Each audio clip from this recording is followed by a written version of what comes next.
नमस्कार दोस्तों, मैं फिर से आपके अपने अग्निवीरोधा चैनल पे आप लोगों का स्वागत करता हूं। और जैसा कि आपको पता है कि इंडियन नेवी MRSSR का जो अभी लेटेस्ट जो अपडेट आ चुका है, ठीक है। अभी कुछ कहा नहीं जा सकता है, लेकिन आपको बहुत ही जल्द वैकेंसी देखने को मिलेगी। तो जो भी हम लोग अभी टॉपिक चला रहे हैं इंडियन नेवी MRSSR को लेके, उसमें मैंने एक टॉपिक जोड़ा हुआ है। खासकर MRSSR में इससे क्वेश्चन उठाए जाते हैं। तो आइए चलिए सबसे पहले हम चलते हैं इस टॉपिक पे जाने से पहले इस चैनल को लाइक, शेयर और सब्सक्राइब करना ना भूलिए। जो भी बैच चल रहा है बेटा, इसका ऑब्जेक्टिव भी मैं बैच ले आऊँगा, ठीक है, जिसे करने में आपको PDF भी प्रोवाइड कराऊंगा। लेकिन अभी प्रॉब्लम क्या है कि बहुत सारे बच्चों की बेसिक चीज़ें अभी कंप्लीट नहीं है। तो जो जिन बच्चों की कंप्लीट है वो रिवाइज कर लें, और जिन बच्चों की कंप्लीट नहीं है अभी तक, तो वो बच्चे इस वीडियो के माध्यम से अपना बैचेस कंप्लीट कर सकते हैं, ठीक है। तो आइए चलिए आज एनिशिएंट हिस्ट्री स्टार्ट करते हैं। और काफ़ी सारे क्वेश्चन इससे पूछे जाते हैं, हम लोग देखेंगे किस तरीके से क्वेश्चन आते हैं। सबसे पहले आप लोगों ने देखा होगा वेद से क्वेश्चन आते हैं, खासकर वेद से, ठीक है। वेद जो आप देख रहे हो ना, वेद से क्वेश्चंस पूछे जाते हैं। अब इसमें मैंने चूंकि डायग्राम बना दिया है, तो इसमें आपको समझने के लिए कोई प्रॉब्लम नहीं होगी।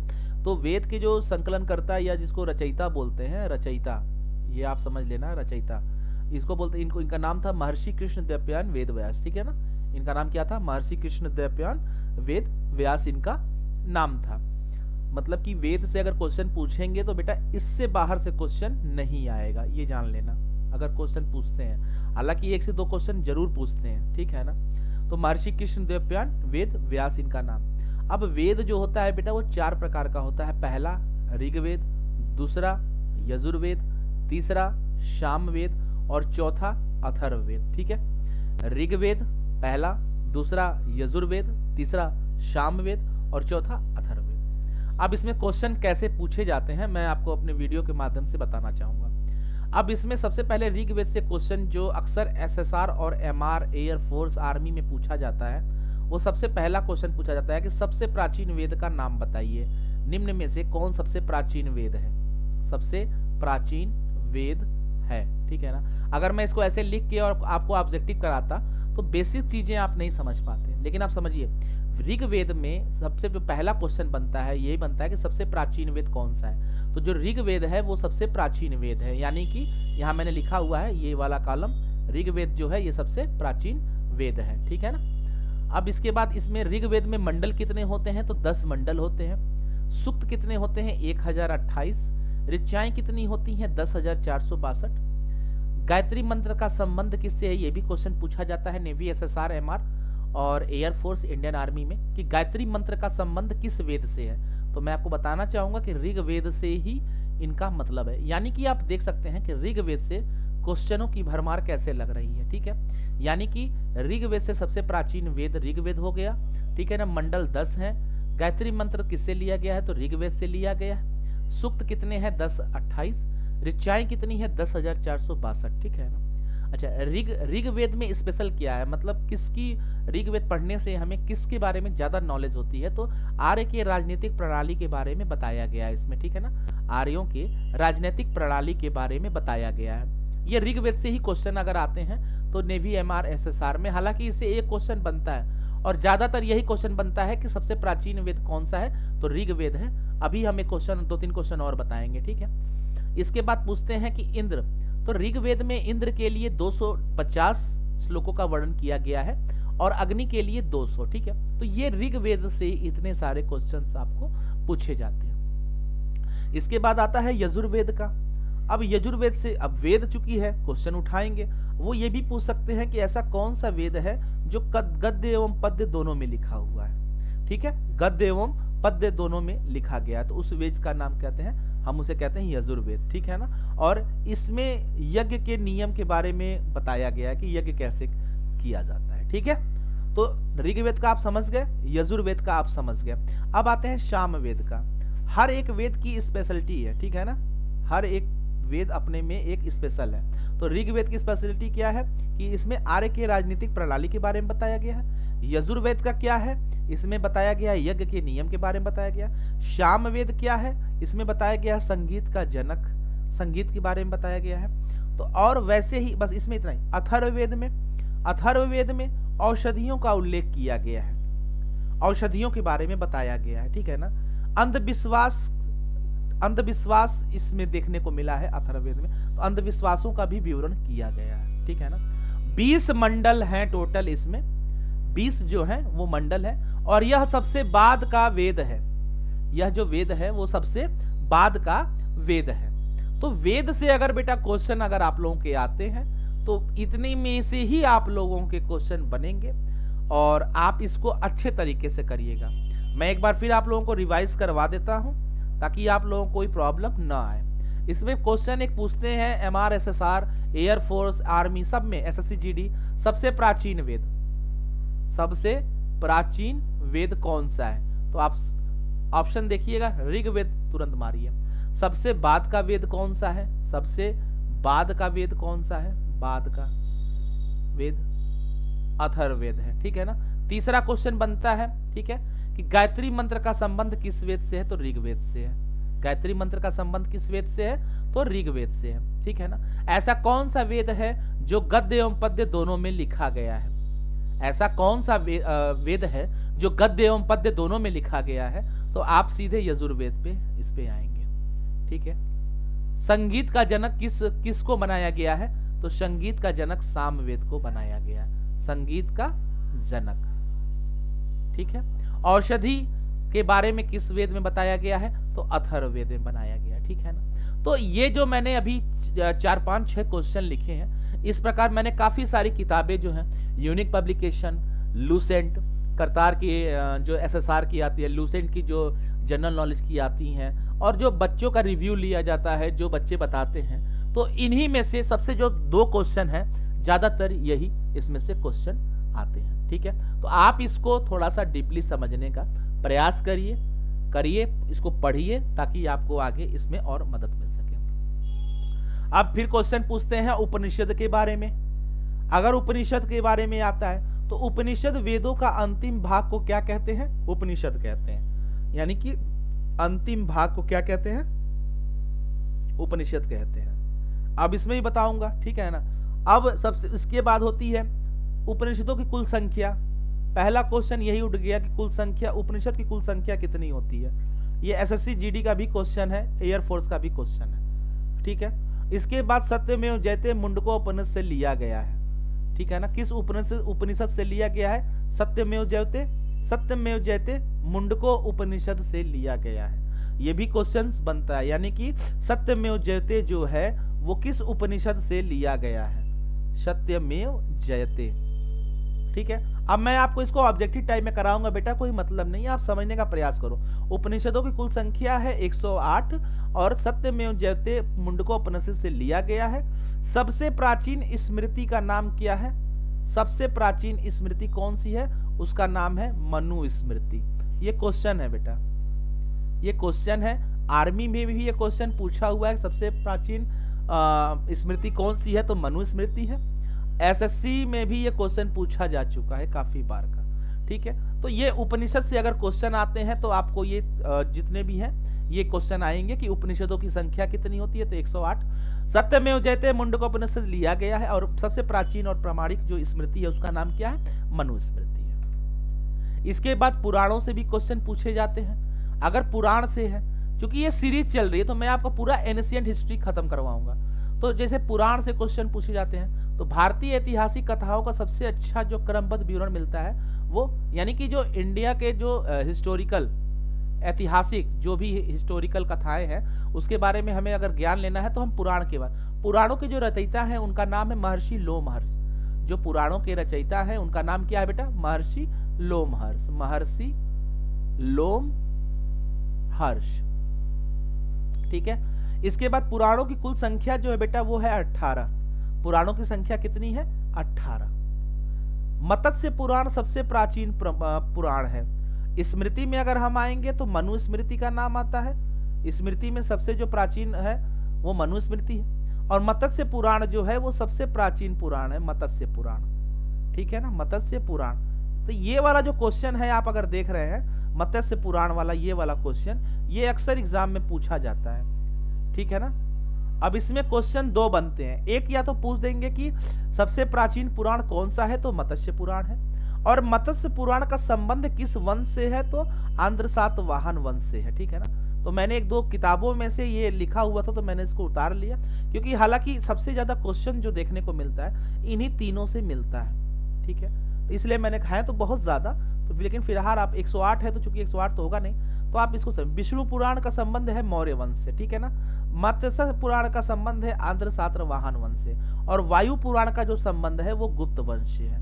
हम इसके बारे में आगे चर्चा करेंगे, जब हम इसके आगे का पढ़ेंगे तो पढ़ेंगे, लेकिन आप इस क्वेश्चन जो पूछेंगे वो इसी में से ही क्वेश्चन आते हैं। यानी कि विष्णु पुराण का जो संबंध है वो किस वंश से है? मौर्य वंश से है। मत्स्य पुराण का जो संबंध है वो किस वंश से है? आंध्र सातवाहन वंश से। और वायु पुराण का जो संबंध है वो किस वंश से है? गुप्त वंश से, ठीक है।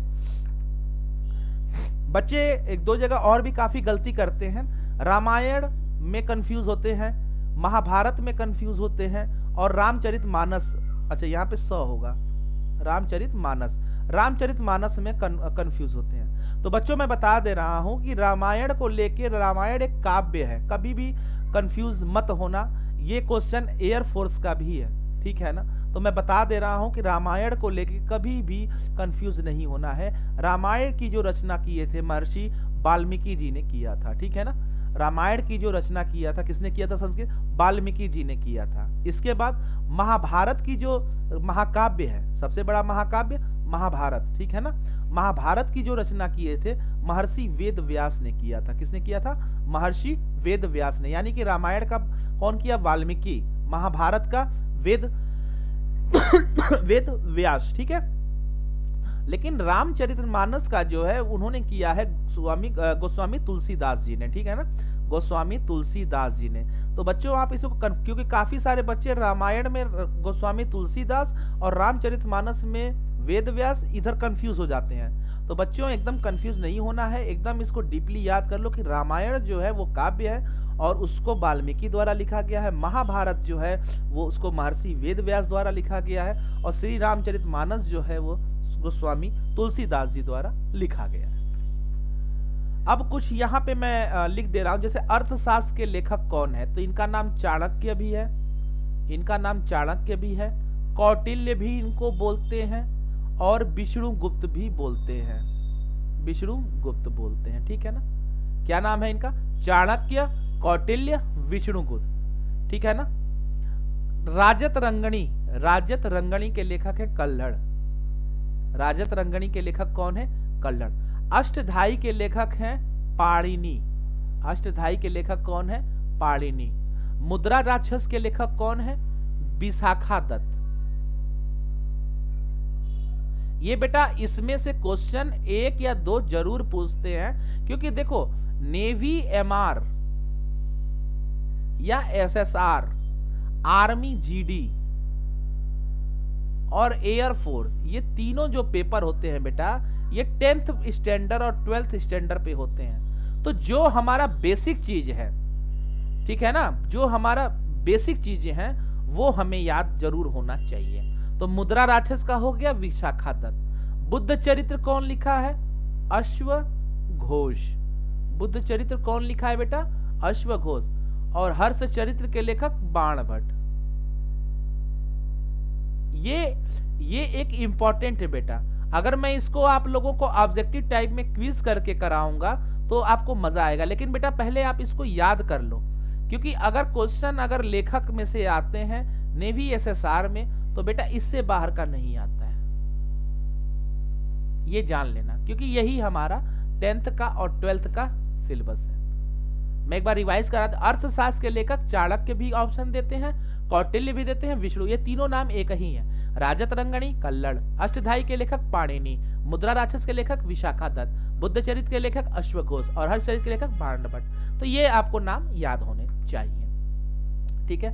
अब कुछ मैं बातें कर रहा हूं विदेशी लेखक के बारे में, ठीक है ना। देखिए विदेशी काफी सारे बुकें अगर आप पढ़ेंगे, लाइक लूसेंट अगर आप पढ़ते हैं, इसके बाद यूनिक पब्लिकेशन की किताबें पढ़ते हैं, अरिहंत पब्लिकेशन की पढ़ते हैं, तो बच्चे रट तो लेते हैं, लेकिन उन्हें यह नहीं पता है कि एग्जामिनेशन में किस टाइप से क्वेश्चन आते हैं। तो मैंने उसको थोड़ा सा बांटा हुआ है। देखिए विदेशी लेखक में हर बुक में आपको यूनान रोम के मिलेंगे, चीनी मिलेंगे अरबी, यानी कि ये लोगों ने भारत के बारे में कुछ न कुछ अपनी राय दी है और किताबों में लिखा है। तो आज हम उसी के बारे में पढ़ेंगे। तो सबसे पहला है यूनानी और रोम के जो लोग थे। अब इसमें एक पुस्तक है जिसका नाम है नेचुरल हिस्टोरिका, ठीक है ना, नेचुरल हिस्टोरिका। अब नेचुरल हिस्टोरिका को किसने लिखा है, तो इनका नाम था प्लिनी, ठीक है ना। अब ये क्वेश्चन, अगर बुक के नाम का क्वेश्चन तो आता ही आता है कि ये बुक कौन लिखा है, तो बेटा इसमें अगर एनिशिएंट हिस्ट्री भी चूंकि आपका चैप्टर है तो इसमें से एक नंबर आपका जरूर बनता है। अब मैं ऐसे कह दूं कि नहीं मैं एक पीडीएफ प्रोवाइड करा दे रहा हूं और इसको आप पढ़ लीजिए हो जाएगा, तो नहीं बेटा मैं नहीं कह सकता, क्योंकि क्वेश्चन जो है बहुत सारे हैं। तो आप बेस समझो कि कहां से क्वेश्चन उठाते हैं ये लोग। अब ये क्वेश्चन जो है समझना, भारतीय पशुओं, पेड़ पौधों, खनिज का विवरण दिया हुआ था। यानी कि नेचुरल हिस्टोरिका एक पुस्तक थी जिसके लेखक कौन है, प्लिनी है। तो इन्होंने बताया था भारतीय पशुओं, पेड़ पौधों और खनिजों के विवरण को बताया किसमें, नेचुरल हिस्टोरिका नामक एक बुक में। इसके बाद मेगास्थनीज, ये बहुत इंपॉर्टेंट है बेटा, बहुत ज्यादा इंपॉर्टेंट है, आप ध्यान देना। मेगास्थनीज सेलुकस का राजदूत था, ठीक है ना, जो चंद्रगुप्त मौर्य के राज दरबार में आया हुआ था, ठीक है ना। मेगास्थनीज कौन था, सेलुकस का राजदूत था जो चंद्रगुप्त मौर्य के दरबार में आया था। और इनकी एक पुस्तक है जिसका नाम क्या है, इंडिका। इनकी पुस्तक का नाम क्या है, इंडिका, ठीक है ना। और इन्होंने अपनी पुस्तक में मौर्य युग के समाज और संस्कृति के बारे में लिखा था। यानी कि ये बहुत इंपॉर्टेंट है और हर नेवी, एसएसआर, एमआर, ठीक है ना, इसके बाद आपका आर्मी, ठीक है ना, इसके बाद जो भी प्रतियोगी परीक्षाएं होती हैं, यहाँ तक कि स्टेट लेवल पुलिस में भी इससे क्वेश्चन पूछता है कि मेगास्थनीज किसका राजदूत था, या इंडिका नामक पुस्तक किसने लिखा है, या मौर्य युग के समाज और संस्कृति के बारे में निम्न में से कौन सी पुस्तक में लिखा गया है, तो उसमें आपको इंडिका मारना होगा, ठीक है ना। अब इसके बाद आता है बेटा टालमी, भूगोल नामक एक ग्रंथ की रचना किए थे, ठीक है ना। टालमी का संबंध किससे है, भारत नामक, भूगोल नामक एक ग्रंथ की इन्होंने रचना की थी। डाइमेकस भी एक ये भी थे, ठीक है ना, ये भी एक यात्री थे। चूंकि ये लोग लेखक हैं तो चूंकि इन्होंने बिंदुसार के दरबार में डाइमेकस, तो ये क्वेश्चन पूछते हैं कभी डीपली में, चूंकि एसएससी जीडी में ये क्वेश्चन पूछते हैं कि डाइमेकस बिंदुसार के समय निम्न में से कौन आया हुआ था, कौन सा यात्री आया हुआ था, तो आप तुरंत इसको डाइमेकस मार सकते हैं। इसके बाद पेरिप्लस ऑफ द एरिथियन सी, एक ये किताब का नाम है पेरिप्लस ऑफ द एरिथियन सी, ठीक है ना। रोमन साम्राज्य और पूर्वी दुनिया के बीच समुद्री व्यापार की परिस्थितियों का वर्णन करने वाली ये पुस्तक है, ठीक है ना। तो इससे तो वो नहीं था, लेकिन मैंने इसको लिख दिया है, कोई इससे वो नहीं है। हीरोडोटस, ठीक है ना, हीरोडोटस का है जो हिस्टोरिका नामक एक पुस्तक थी। हीरोडोटस ने कौन सी पुस्तक लिखी थी, ठीक है ना, और इसमें पेलोपोनेसियन के युद्ध के बारे में बताया गया है, ठीक है ना, पेलोपोनेसियन के युद्ध के बारे में बताया गया है, ठीक है। और इन्हें जो हिस्टोरिका है, हीरोडोटस को ही इतिहास का पिता कहते हैं, ठीक है ना। क्वेश्चन ये भी पूछते हैं कि इतिहास का पिता निम्न में से किसे कहते हैं, तो हेरोडोटस को कहते हैं, हेरोडोटस को कहते हैं। और फारस के संबंध भी इसमें दिए गए हैं, ठीक है ना। तो ये हो गया ऐसे यूनान के। चीनी में आते हैं दो लोग, चीनी यात्री में एक फाहियान का नाम आता है और एक आता है हेनसांग का। हेनसांग जो है वो हर्षवर्धन के शासन काल में आए थे, और जो फाहियान है वो बौद्ध स्थलों का दौरा किए थे चंद्रगुप्त विक्रमादित्य के, यानी कि चंद्रगुप्त के समय में आए थे, याद रखिएगा। और ये हर्षवर्धन के समय में आए थे।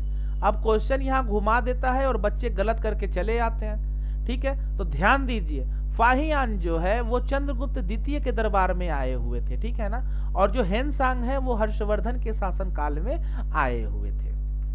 इसके बाद अरबी कुछ लेखक हैं जैसे अल बेरूनी है, जिनका नाम, इन्होंने तारीखे हिंद नामक एक पुस्तक लिखी थी जिसमें भारत में हिंदुओं और मुसलमानों के बीच संबंधों का वर्णन भी किया था। उस समय किताबों में राजनीतिक स्थितियां बताई थी, सामाजिक व आर्थिक बताया था इन्होंने भारत के बारे में। तो चूंकि भारत के बारे में बताया था इन्होंने उस समय का, तो अल बेरूनी की जो किताब है, कौन सी किताब का नाम है, तारीखे अल हिंद, ठीक है ना, तारीखे अल हिंद, अल बर्नी ने लिखा हुआ है। इसके बाद अल मसूदी नाम के एक लेखक थे, इतिहासकार थे, ठीक है ना। उनकी एक किताब का नाम था मिराजुल जहाब नामक पुस्तक में लिखा है, मिहिर भुज की सेनाएं काफी शक्तिशाली और पराक्रमी थी, ठीक है। तो एक बस ये नाम याद करिए, इसमें से बस अल बर्नी का जो है तहकीक ए हिंद, ये भी इनकी एक किताब है, ठीक है ना। इसी के बारे में पूछते हैं, ठीक है ना। सुलेमान प्रतिहार पाल राजाओं के विषय में जानकारी मिलती है, इब्न बतूता, ठीक है। तो ये जो है ये लोग इसमें जो है ये तहकीके हिंद वाला जो है ये बहुत इंपॉर्टेंट है, ठीक है। तो बेटा मेरे कहने का मतलब ये है कि इंडियन नेवी MRSSR में जितने भी बच्चे या एयरफोर्स में जितने भी बच्चे अभी प्रिपरेशन कर रहे हैं इंडियन नेवी के या आर्मी के या आप एयरफोर्स में, तो बेटा ये बैच आप लोगों के लिए बहुत अच्छा है। आप लोग एक एक टॉपिक को डीपली समझिए और फिर इसके बाद प्रैक्टिस जो बैच है उसको ज्वाइन करिए, ठीक है। तब तक के लिए वीडियो में बेटा इतना ही। वीडियो को लाइक शेयर और सब्सक्राइब करना ना भूलिए। बिगुल बजने वाला है, फॉर्म बहुत ही जल्द आपको देखने को मिलने वाला है, इसलिए टाइम बिना काटते हुए वीडियो को ज़्यादा से ज़्यादा देखिए और अपनी पढ़ाई को थोड़ा सा अब चरम सीमा पे ले आइए। तब तक के लिए मैं चलता हूँ। जय हिंद, जय भारत।